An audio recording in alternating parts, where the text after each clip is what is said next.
So here's what happened last Tuesday. I'm sitting at this coffee shop, right? And I overhear this conversation between two people who are literally living the same month over and over again. One of them says, I just don't understand where my money goes. I make decent money. I'm not buying crazy stuff, but I'm always broke by the 25th of every month. And the other person just nods like, yeah, same. And I'm sitting there thinking, you know what? That is the same, because there are millions of people right now who are experiencing what I call the silent leak.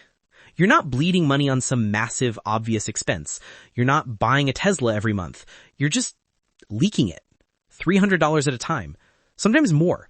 And you've absolutely no idea it's happening.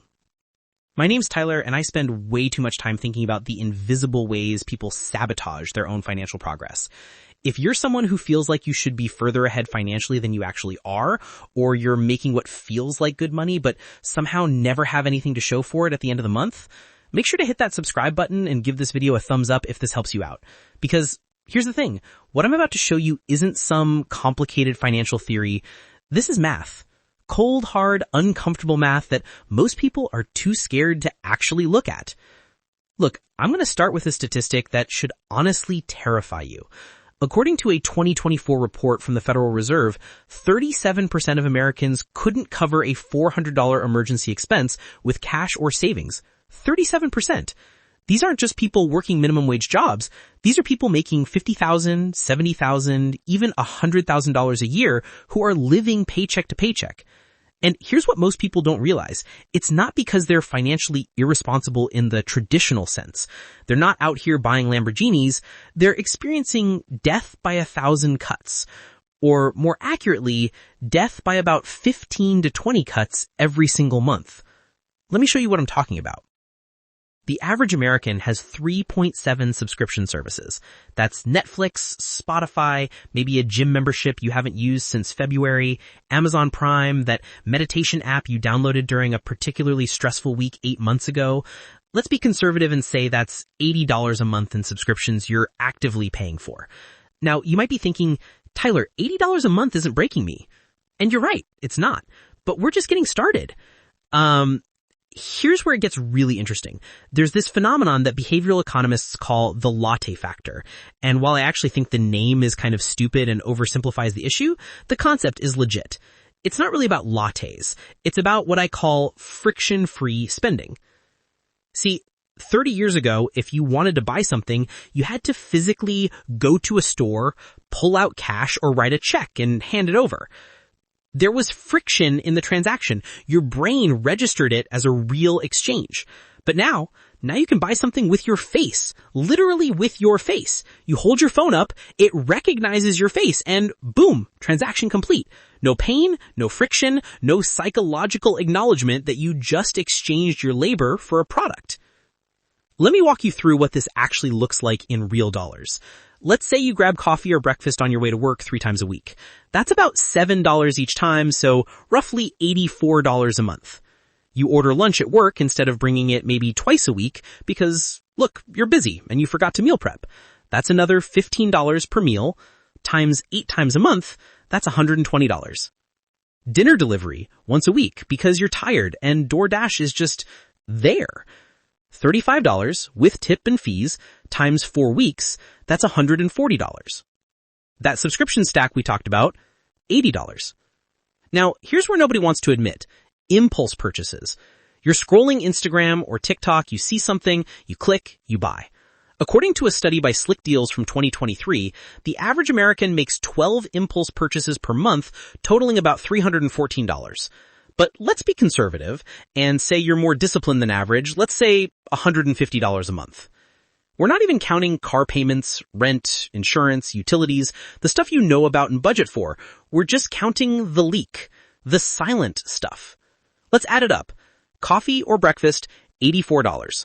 Lunch, $120. Dinner delivery, $140. Subscriptions, $80. Impulse purchases, $150.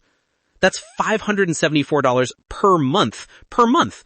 That's $6,888 per year. That's just evaporating. But here's what makes this actually devastating. And this is the part where people's brains kind of explode when I explain it. That $574 per month, that's not just $574 in spending, that's $574 that could have been invested. And this is where the math gets really uncomfortable. If you're 30 years old right now, and instead of leaking that $574 every month, you invested it in a basic index fund averaging a conservative 7% annual return, do you know how much money you'd have at 65? Over $1 million, $1,876,445 to be exact. You're literally trading $1 million for convenience and unconscious spending habits. That's what we're actually talking about here. Now, you might be thinking, okay, Tyler, I need to live my life. I can't just never eat out, never buy anything, never enjoy myself. And you're right. That's not what I'm saying. What I'm saying is that most people have no idea this is even happening. They're not making a conscious choice to trade future wealth for present convenience. They're just existing. They're on autopilot. Look, here's the thing that the personal finance gurus don't want to tell you because it's not sexy and it doesn't fit on a motivational Instagram post. Your brain is literally working against you. There's this concept in behavioral psychology called present bias. Your brain values immediate rewards way more than future rewards, even when the future reward is objectively better. It's not a character flaw, it's how we're wired. Our ancestors needed to eat the food they found right now because there might not be food tomorrow. Saving for retirement 35 years from now, that's not a concept your brain evolved to handle. And companies know this. They exploit it. That's why every single app and service is designed to reduce friction. One-click purchasing, saved payment information, auto-renew subscriptions. They're literally engineering their products to bypass the part of your brain that would normally say, wait, should I really be spending money on this? Here's what most people don't realize. Every time you make a purchase without consciously deciding to make that purchase, you're training your brain that spending is passive. It becomes a habit, not a choice. Let me tell you about something that happened to me about 2 years ago that really drove this home. I was reviewing my bank statements, which, by the way, if you're not doing this monthly, that's problem number one, and I found a $9.99 charge that I didn't recognize. So I clicked on it, and it was for a meditation app that I had signed up for during a free trial 18 months ago. 18 months times $9.99. That's $180 that just vanished because I forgot to cancel a free trial. And here's the crazy part. I'm someone who thinks about this stuff professionally, and it still happened to me. So I decided to do a deep audit. I went through every single charge on my credit card for the previous 6 months. You know what I found? I was spending $47 a month on subscriptions I had completely forgotten about. That's $564 a year for services I wasn't using. And I'm not special. According to research by C+ Research in 2023, people underestimate how much they spend on subscriptions by an average of $133 per month. They think they're spending maybe $80, but they're actually spending over $200. Now, let's talk about something I call the convenience tax, because this is where a huge chunk of that $300 leak is coming from. DoorDash, Uber Eats, Instacart, these services are amazing. They're also financial killers. That $12 burrito at Chipotle, by the time you add the delivery fee, the service fee, the small order fee, and tip, you're paying $24. You just doubled the price of your meal for the convenience of not having to drive 10 minutes. But Tyler, my time is valuable. Sure, okay. Let's do the math on that too. Let's say you make $60,000 a year. That's about $30 an hour if you're working full time. If that DoorDash order saves you 30 minutes round trip, then in pure time value terms, that $12 convenience fee cost you $15 worth of your time. You lost money on the transaction. Now, you might say, but I'm not working during that 30 minutes, so it's not really costing me money. And that's exactly the kind of rationalization that keeps people broke. Because here's the thing. If you're too tired to drive to get food, you're too tired to be productive with that 30 minutes anyway. So what you're really paying for is the ability to be lazy. And look, I'm not judging laziness. I'm lazy too. But I'm lazy with intention. I decide when it's worth it to pay for convenience and when it's not. Most people just default to convenience without ever doing the math. This is where it gets really interesting because understanding the problem is actually only about 20% of the solution. The other 80% is about rewiring how your brain thinks about money. See, here's what nobody tells you. You can't budget your way out of unconscious spending. You can make the most beautiful spreadsheet in the world, color-coded categories, formulas that would make an Excel expert weep with joy. None of it matters if you're not aware of the spending as it's happening. The real solution is what I call conscious friction. You need to deliberately make spending harder for yourself. Here's what actually works. First, and this is non-negotiable, you need to track every single purchase you make for 30 days. Not estimate, not guess, actually track. Write it down, put it in an app. I don't care how you do it, but every coffee, every song you download, every subscription, everything. Most people can't do this for 3 days without having a minor existential crisis because they have no idea how much they're actually spending. Second, you need to unlink all your payment information from every app and website. All of it. Amazon one click, gone. Saved cards on DoorDash, deleted. Every single time you want to buy something, you should have to physically pull out your card and type in the numbers. But Tyler, that's so annoying. Yes, that's the point. That's the friction. That's the moment where your brain goes, wait, do I actually want this or is this just impulse? Third, and this is the big one, you need to set up what I call the 48-hour rule. Any non-essential purchase over $50, you wait 48 hours. You put it in your cart, you walk away, and you come back in 2 days. If you still want it, buy it. But here's what happens. 70% of the time you forget about it or realize you didn't actually need it. Fourth, do a subscription audit right now. Pull out your phone, open your banking app, and go through the last 2 months of charges. Every subscription you find, you ask yourself, have I used this in the last 30 days? If the answer is no, cancel it right now. Don't wait.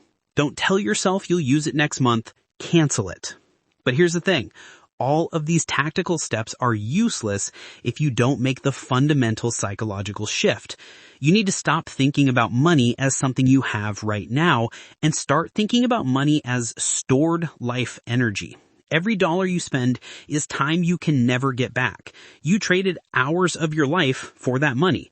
When you DoorDash a $25 meal that would have cost you $12 if you picked it up, you didn't just waste $13.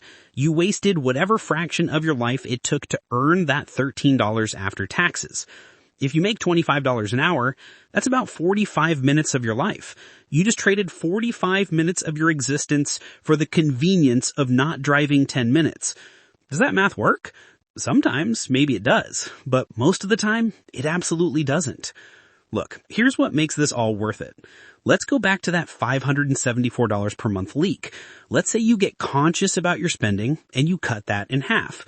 You still get to enjoy life. You still order delivery sometimes. You still have subscriptions you actually use, but you cut the unconscious waste in half. That's $287 per month you are now investing.